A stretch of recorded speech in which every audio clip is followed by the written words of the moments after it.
Jávor Sándor vagyok, a Demokratikus Koalíció székesfehérvári elnöke. Engedjék meg, hogy bemutassam önöknek Földi Juditot, alelnökasszonyt. Közösen szeretnénk bemutatni, hogyan ér városunkba el a Feldsúti Keresztapa keze. Főhősünk nevezzük Viktornak.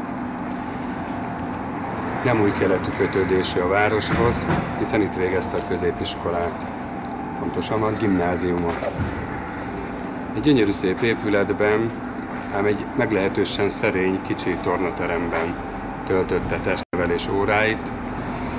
Úgy gondolom, hogy ez késztette aztán arra, hogy élete nagy részét arra szentelje, hogy füves, műfüves, fedett, fedetlen, hatalmas fotballpályákat, csarnokokat építsen országszerte. Nem sokára egy ilyen helyre fogunk eljutni, első helyszínünként is itt Székesfehérváron, amit szeretnénk bemutatni. És érkezünk első helyszínünkre, a szebb napokat látott Sóstói stadionhoz. Ki fogunk szállni, és akkor néhány szót említünk a mostani történésekről. Akkor az EB pályázatra készültünk, Székesfehérvár is az egyik helyszín lett volna, és akkor gőzerővel el is készült a mögöttem látható főlelátó épülete a Sóstói stadionnak, amiben hát főhősünk, hívjuk Viktornak, ma is kényelmére szolgál és nézheti a sekélyes igényeit kielégítő mérkőzéseket. Azért sekélyesek az igények, mert amit itt aztán hétről hétre ezek a fiúk elkövetnek, az a foci csúfolása, mondjuk így, és ez aztán a nézőszámban is megmutatkozik. Főhősünk nyáron kihelyezett kormányülést tartott Székesfehérváron, ahol megígérte nekünk, hogy el fog készülni a fennmaradó 3 lelátó is, ami még nem készült el. Természetesen még a jövő évre ígérik. Ehhez csatlakozott gyorsan Cserpalkovics, főhősünk helyi helytartója, aki szorgalmazta azt, hogy a bontási munkálatok már kezdődjenek el mielőbb, akár már a szezon befejeztével. Hát vajon miért ilyen sürgős nekik ez az építkezés?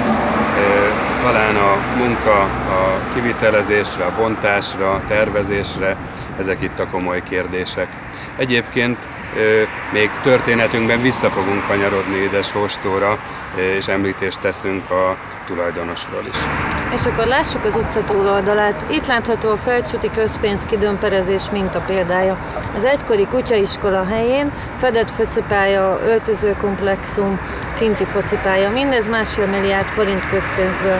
Na el ne higgyék, hogy ezt mindet ide be is építették. 1,2 milliárd forintot Viktorunk adott, na persze nem a saját zsebéből, hanem a miénkből, a TAO terhére. A többi 300 milliót a Puskás Akadémián keresztül önrészként dömperezték ide. Az ingatlan tulajdonosa a Feldsúti Utánpótlás Nevelésért Alapítvány.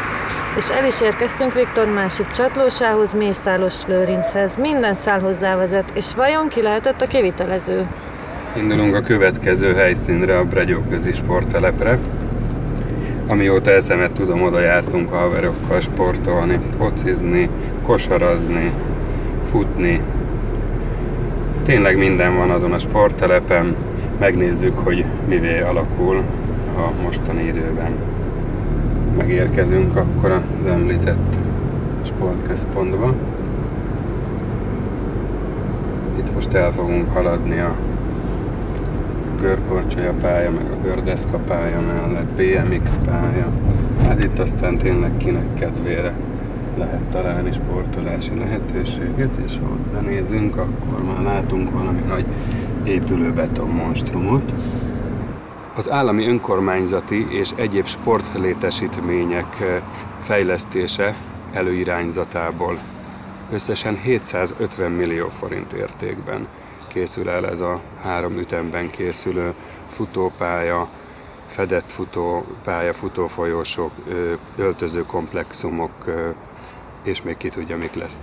És hát érthető ez a horribilis összegű beruházás, hiszen tele vagyunk kiváló atlétával, futóval, rövid, hosszú távfutóval, magasugróval, kiváló sportolókkal Székesfehérváron. No hát ez cinizmus természetesen, de hát miért ne kapják meg ők is a lehetőséget. Főhősünk helytartója Cserpalkovics az újságoknak azt nyilatkozta, hogy egy fehérvári vállalkozókból álló konzorcium a kivitelező cég. Itt mögöttünk ugye látszik is ez az Alba Atlétikai Konzorcium. Egy kicsit utánuk néztünk, 2 székesfehérvári céget találtunk az 5-ből, akik kisebb részmunkákat végeznek. Találtunk egy másik céget, akik Székesfehérvárra vannak ugyan tavalyi évtől bejegyezve, de tudjuk, hogy egy rácalmási cég. 2 komoly munkát végeztek eddig életükbe, hatalmas cégre val. Egyébként mind a 2 Fidesz közeli megrendelés volt, állami munka. Már is elindultunk a következő helyszínre. Belvárosba fogunk egy kis betekintést adni, ahol 1,7 milliárd forintból, még a Gyurcsány kormány által megítélt támogatásból elkészült a várva várt belváros rekonstrukció. Sajnos a VEM-évszeren keresztül a pénz nagy részét innen is kitalicskázták aztán, és sajnos hát ez a minőség rovására ment, mert egy-két képben megmutatjuk, hogy a kínai térkő és a törött üvegek milyen látványt mutatnak ma. Egyébként a tervezés is hagy némi kívánnivalót maga után. Egy gyönyörű szép Inda motívum vonul el egészen az ország almától, a Városház tértől ideig a Magyar Királyi Szállóig, amit egyébként csak repülőgépről, helikopterről lehet látni és élvezni a látványosságát. Itt hátam mögött látható a gyönyörűen megújult Hotel Magyar Király előtti nyári közfürdő. Gondolom a tervezők nem ennek készítették, de hát a nyáron bebizonyosodott, hogy sokan erre használják. És azért látszik, hogy főhősünk berkeiben sem nagy az egyetértés. Közel 2 évig ment a húzavona a kivitelezést illetően. Ezt bizony megsínlették a belváros lakói, a belváros üzletei is. 2 éven keresztül volt feltúrva a belváros. Hát most már valami eredményt látunk. Hát a keleti nyitás jegyében kínai térkő, egyébként pedig már az átadón törött üvegek, üveglapok, kiégett izzók jellemezték a kivitelezést. Apropó átadás, főhősünk és a helytartó Cserpalkovics adták át nyáron a megvalósult projektet. Tették ezt ugyanúgy, mint ahogy a Mercedes gyárral tették ezt Kecskeméten és egyéb más helyen. És akkor a VEM-évszerről. Az általunk is jól ismert Devecseri, illetve Ócsai lakóparkok kivitelezője, a Veszprémi Aréna kivitelezője, sportcsarnok kivitelezője, és egyéb más állami megrendeléseknek a kivitelezője. A cég vezérigazgató helyettese az a Garancsi Mária, aki egész véletlen testvér annak a Garancsi Istvánnak, aki ma a Videoton FC tulajdonosa. Milyen érdekes ez is. Mond ez valamit önöknek? Menjünk tovább és térjünk vissza a sporthoz. Meglátogatjuk a Vodafone sportcsarnokot, ami régen Arév sportcsarnokként volt híres, egy nagyon jó hangulatú, jó csapattal rendelkező csarnok volt, ahol mindig szívesen járt ki a pár ezer szurkoló. Azért mondom múlt időben, mert hát itt is hozzá kellett, hogy nyúljanak a csarnokhoz és intézményeihez. A legnagyobb problémája a helyi az volt, hogy nincsen elkülöníthető helyük, ahol ők a megszokott VIP szolgáltatásokat kaphatnák, hanem egyszerűen csak a fapadon foglalhattak helyet, mint ahol a többi egyszerű szurkoló. Hát menjünk, nézzük meg, milyen VIP páholyt építenek maguk. És ime itt állunk a közpénzből 700 millió forintból épülő VIP páholy előtt. Bár ők ezt próbálják másra fogni, de ezt higgyék el, erről szól. Jutott ide is a TAO-ból 350 millió forint, a többi részét Cserpalkovics adja, na persze nem a saját zsebéből, hanem a város adófizetői zsebéből természetesen. A Strabag sem maradhat ki a közpénzek szórásából, herdásásából, így egy fehérvári céggel közösen koprodukcióba készítik a több száz négyzetméteres épületet. Az mellékes, hogy a bent edző csapatnak 2-3 éve nincsen komoly támogatója, szponzora. és nem nagyon találják a fenntartás megoldását, de inkább Cserpalkovics úgy döntött, hogy a zsebünkbe nyúl, és tovább fenntartja a klubot, az egyesületet.